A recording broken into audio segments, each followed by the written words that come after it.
সেই ফ্র্যাকচারগুলো অনুযায়ী ট্রিটমেন্টটা শুরু হয়ে গেছে অলরেডি। ব্যান্ডেজ করা যেটাকে ইমোবিলাইজ করে রাখা পায়ে আছে, হাতে আছে, সেগুলোকে ডাক্তাররা তার সেই মতো ট্রিটমেন্টটা শুরু করেছেন, যাতে সেটাকে নড়াচড়া যাতে না করতে পারে, সেইটাকে করলে তবেই ওটার আবার রিকভারিটা হবে। সেগুলো আছে, কিন্তু আমরা কজ অফ ফ্র্যাকচার কি বলছে রিপোর্ট? কজ অফ ফ্র্যাকচার বলে কোনো ইয়ে হয়নি, কারণ এইটাকে নিয়ে তো ফ্র্যাকচার আছেই। এটা নিয়ে এত রাজনীতি করবার কে আছে? যখন একটা গাড়িতে এরকম একটা ঘটনা ঘটেছে, আরও বড় দুর্ঘটনা ঘটেনি, আমরা এটা ভাবছি যে আরও বড় দুর্ঘটনা ঘটেনি, এইটা আমাদের বিরাট পাওনা। আর যারা বলছেন তারা কি চাইছেন যে গাড়ি চাপা পড়ে মারা গেলে পরে খুব ভালো হতো, তাদের এটা প্রমাণ করা যেত যে হ্যাঁ গাড়ি চাপা পড়ে মারা গেছে। এই ধরনের বিতর্কগুলো কেন করবেন? কেন এই ধরনের বিতর্কগুলো করা ঠিক নয়, এই বিষয়টাকে বিকৃত করাটাও ঠিক নয়। কোর্টে বিষয়গুলো উঠবে এবং এই যে এতগুলো মামলা দেওয়া হয়েছে, বলবেন এটাকে নিয়ে? এগুলো হচ্ছে গিয়ে তো সত্যি আপনি তো বুঝতে পারছেন যে এগুলো হচ্ছে গিয়ে ছাত্রদের দমন করার জায়গা।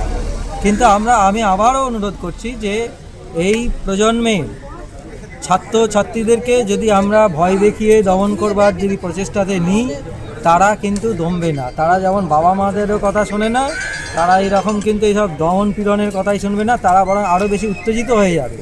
আমাদের প্রত্যেকের কাজ তাদের উত্তেজনা কমানো, তাদেরকে আলাপ আলোচনার টেবিলে আনা, তাদের মধ্যে একটা ডেমোক্রেটিক পরিবেশ তৈরি করা।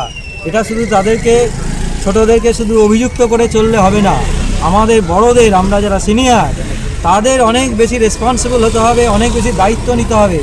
ছোটদের যদি মেজাজ চলে যায়, ছোটদের যদি ধৈর্য ভেঙে যায়, সেই দায়িত্ব কিন্তু আমাদের। কাজে আমরা অনেক ধৈর্যশীল হয়ে যাতে বিষয়গুলোকে দেখি, সেটা যারা পালন করছে না তারা হচ্ছে গিয়ে তার নিজের দায়িত্ব পালন করছে না, অন্যের নামে শুধু অভিযোগ দিয়ে লাভ নেই। শিক্ষামন্ত্রীর আশ্বাসে আশ্বস্ত হচ্ছেন স্যার, যে সমস্ত সমস্যাগুলো আপনি বলছেন যে মেটা সম্ভব হবে, তিনি হস্তক্ষেপ করবেন কিংবা আশ্বাস রাখছেন আপনি? আমি সেটা করবেন কি করবেন না আমি জানি না, কিন্তু আমরা হচ্ছে নেগেটিভ ওয়েতে ভাববো না, আমি অন্তত সবসময় পজিটিভ ওয়েতে ভাববো। তিনি বলেছেন এটাই প্রথম ধাপ হিসাবে, এটা ঠিক, কিন্তু সেইটার সঠিকতা আমি আগের দিনও বলেছি যে যদি দেখা যায় যে এই জিনিসগুলোকে সঠিকভাবে ড্রিল করা হচ্ছে, ছাত্রছাত্রীদের মধ্যে আলোচনা পরিবেশ নিয়ে আসা হচ্ছে, সমস্যাগুলো নিয়ে আলোচনা করা হচ্ছে, ছাত্রদের মধ্যে যে মিথ্যা অভিযোগগুলো দেওয়া সেগুলো উইথড্র হচ্ছে, এই সব কাজগুলো হলে তবেই বোঝা যাবে যে হ্যাঁ তারা সত্যিকারের অনুতপ্ত। আমি সকলের কাছে আবার অনুরোধ করব, আমরা যারা বড়, আমরা যারা সিনিয়র, আমরা যারা উচ্চ পদে বিভিন্ন জায়গায় আছি, তারা যেন কোনোভাবেই বিষয়টাকে আর উত্তেজনা তৈরি করবেন না।